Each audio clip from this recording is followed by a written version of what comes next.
Saudara, sudah ya, saudara sekalian, terima kasih atas kehadirannya sore hari ini.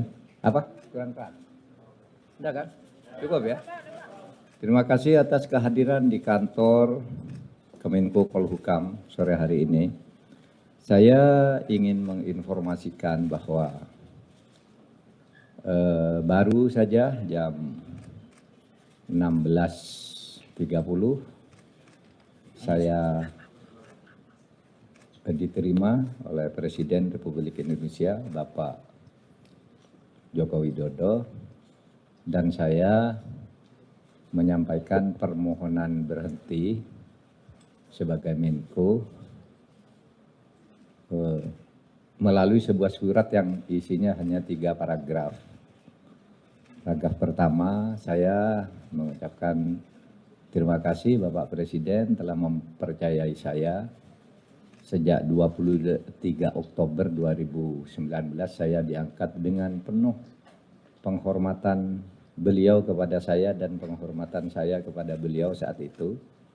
Saya dilantik, lalu beliau menyerahkan kepres sendiri.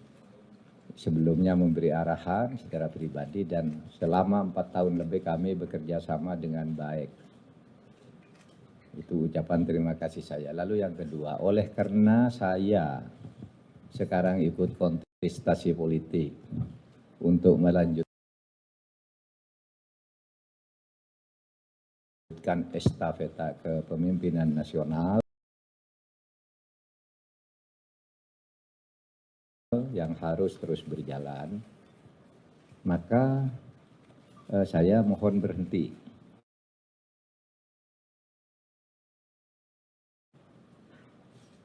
Lalu yang ketiga, Bapak Presiden, saya mohon maaf kalau selama membantu Bapak saya ada kekurangan yang mungkin tidak berkenan di hati Bapak Presiden.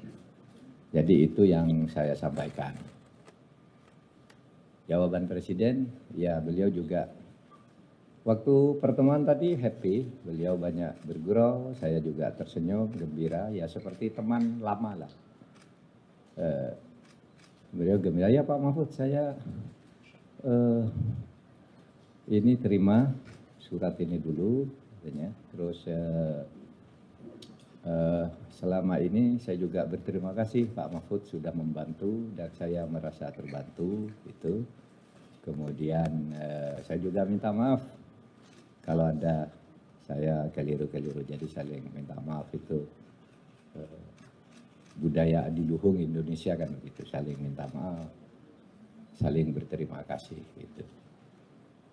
Nah, di luar itu saya menyampaikan substansi urusan Kemenko Polhukam yang sekarang sedang berjalan. Yang rutin-rutin berjalan dikendalikan oleh 7 deputi, 7 kedeputian yang sekarang masih aktif terus bekerja semuanya di bawah koordinasi teknis Bapak Letjen Teguh Pujo Rumokso. Sesmenko sudah mengendalikan jika saya sedang cuti. Nah, semuanya berjalan baik, tapi ada 3 hal saya beri catatan yang perlu dilanjutkan karena ada impres dari Presiden sendiri, yaitu 1 tentang hutang BLBI. Saya katakan Bapak pernah memberi impres kepada kami untuk mulai menagih hutang tunggaan BLBI. Waktu itu jumlahnya 111 triliun, 110 triliun lebih, 111 triliun. Dalam 1,5 tahun kami bekerja, sekarang ini sudah terkumpul tagihan yang sudah ada di tangan kami sebesar 35,7 triliun. Yang kalau dihitung dengan persentase itu 31,8%.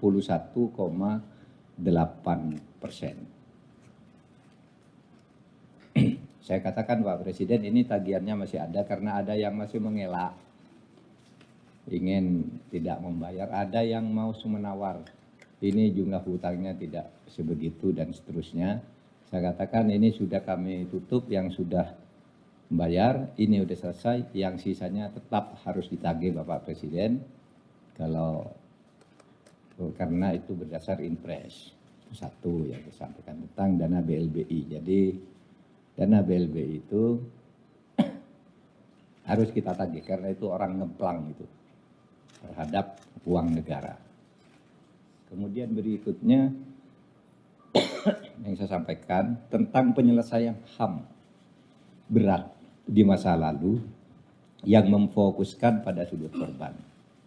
Saya katakan penyelesaian HAM, pelanggaran HAM berat masa lalu ada 12, itu secara hukum sangat sulit, itu biar hukumnya berjalan, nanti dibicarakan oleh pemerintah atau Kemenko Polhukam berikutnya. Tapi yang sudah diselesaikan oleh Kemenko Polhukam atas impres juga, yaitu penyelesaian di luar, penyelesaian non-yudisial, yaitu yang khusus untuk korbannya bukan pelakunya. Saya katakan, Presiden, Perserikatan Bangsa-Bangsa kali ini, saya sudah belasan tahun tidak pernah memuji Indonesia, kali ini berpidato resmi menghargai pemerintah Indonesia yang telah melakukan langkah penyelesaian HAM dari sudut korban. Pelaku masih terus dicari, tapi korbannya disantuni lebih dulu. Itu resmi Dewan HAM PBB menyampaikan pidatonya, memberi penghargaan kepada Presiden Jokowi dari Republik Indonesia yang telah melangkah maju dalam penyelesaian HAM. Bahkan dalam 3 kali sidang HAM berturut-turut selama 3 tahun, waktu saya jadi Menko Polhukam, itu Indonesia tidak pernah disebut lagi oleh Dewan HAM PBB sebagai negara yang bermasalah. Sebelumnya selalu disebut. Nah, waktu saya mulai tahun 2020, 2021, 2002 tidak disebut Indonesia punya catatan ini, tidak ada. Jadi yang banyak hoax di Indonesia itu rusak.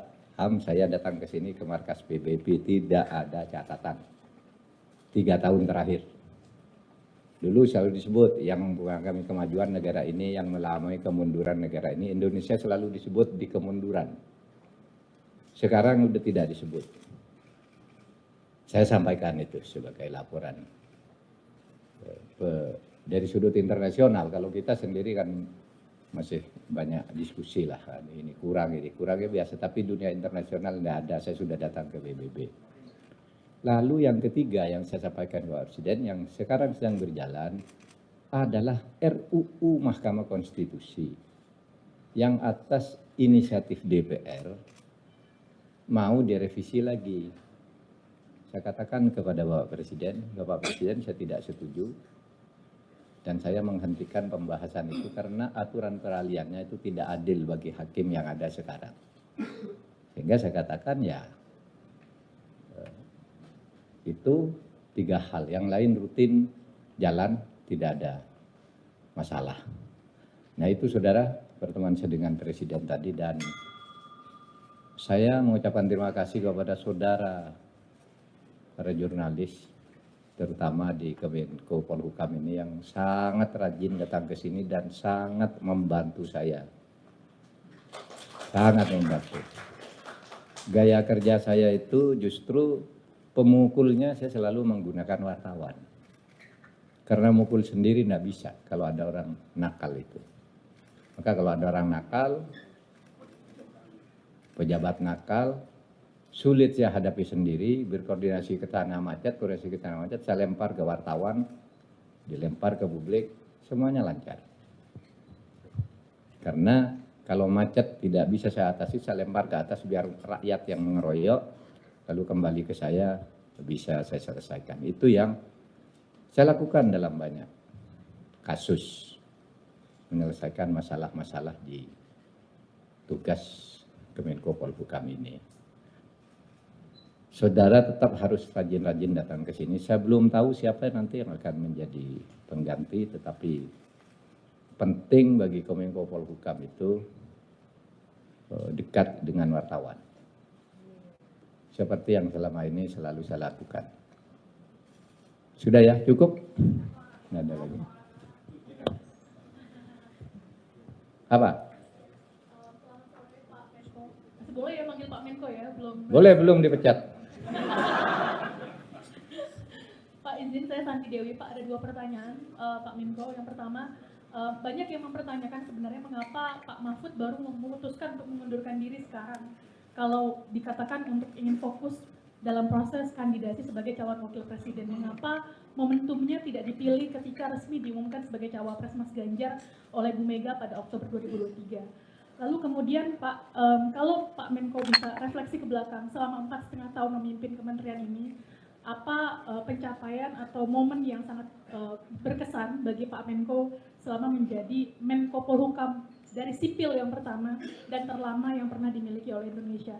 Terakhir Pak, terima kasih Pak sudah pengabdiannya selama 4,5 tahun menjadi Menko Polhukam di Indonesia. Terima kasih. Saya mulai dari yang terakhir ya. Momen selama 4,5 tahun saya menjadi Menko Polhukam. Itu tadi disebut juga oleh Pak Jokowi. Ketika saya jadi Pak, saya bekerja sama selama ini dengan Bapak sangat baik. Bapak sangat mempercayai saya dan saya sangat percaya Bapak bahwa yang saya lakukan itu benar menurut keyakinan Bapak, sehingga kita selama ini bekerja sama dengan baik. Lalu Pak Jokowi bilang, iya Pak Mahfud katanya. Pak Mahfud itu adalah Menko terlama selama saya memerintah, kata Pak Jokowi. Menko Polhukam pertama, Menko Polhukam terlama selama saya memerintah, kata Pak Jokowi. Kenapa itu Pak? Saya terus sebut, iya Pak, betul Pak. Tejo dulu cuma 10 bulan dari Oktober sampai Agustus. Pak Luhut dari Agustus sampai Agustus berikutnya. Setahun lebih sedikit. Lalu Pak Wiranto 3,5 tahun. Nah saya 4,5 tahun lebih. Itu pun bukan karena reshuffle.